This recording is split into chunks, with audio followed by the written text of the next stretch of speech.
Divine sign దైవ సంకేతం శుక్రవారం ఆగస్టు 22, 2025 దేవుని నుండి ఒక సూచన. విలాప వాక్యములు 2:19. నీవు లేచి రేయి మొదటి జామున మొరపెట్టుము, నీళ్లు కుమ్మరించినట్లు ప్రభువు సన్నిధిని నీ హృదయమును కుమ్మరించుము. నీ పసిపిల్లల ప్రాణము కొరకు నీ చేతులను ఆయన తట్టు ఎత్తుము. ఈనాటి దైవాంశము రేయి మొదటి జామున. యెషయా 26:9.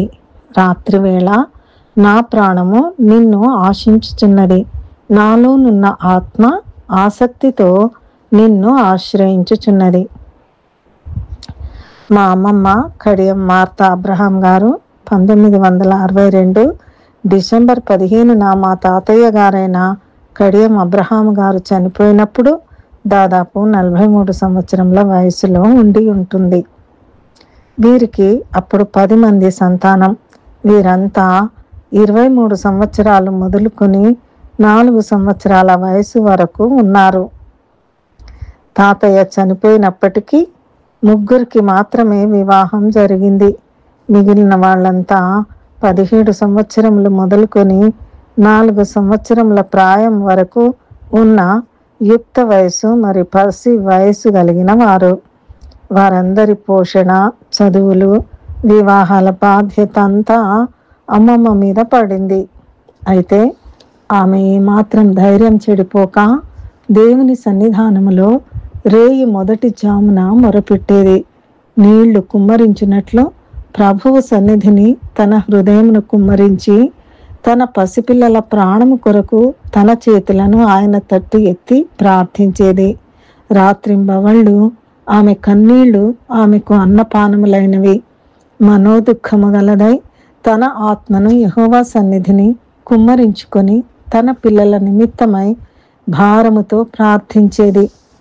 ఆమె ప్రార్థన ఫలితముగా దేవుడు అందరినీ ఆశీర్వదించి వారు తొట్టిల్లకుండా చక్కగా పోవు బాటలో వారిని నడిపించినాడు. అందరి వివాహాలు జరిగి మంచి విద్యావంతులై మంచి ఉద్యోగాలలో స్థిరపడిన వారై దీవించబడినారు.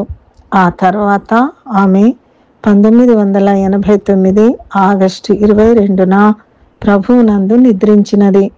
నీతిమంతుని జ్ఞాపకం చేసుకునుట ఆశీర్వాదకరము. నీతిమంతుని ప్రార్థన మనఃపూర్వకమైనదై బహు బలము గలదై ఉండును.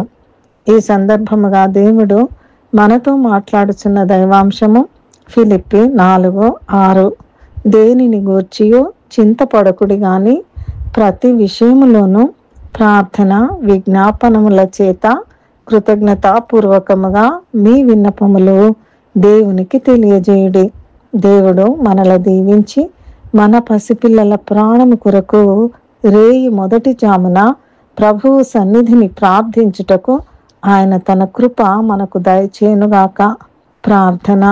మా పరలోక తండ్రి, నీ సన్నిధిని నీళ్లు కుమ్మరించినట్లు మా పసిపిల్లల నిమిత్తమై మేము ప్రార్థించుటకు రేయి మొదటి జామున మా ప్రాణము నిన్ను ఆశ్రయించి మొరపెట్టుటకు నీ కృప మాకు దయచేయము. మా చింత యావత్తు నీపై వేయచు యేసు నామములో ప్రార్థిస్తున్నాము తండ్రి. ఆమెన్.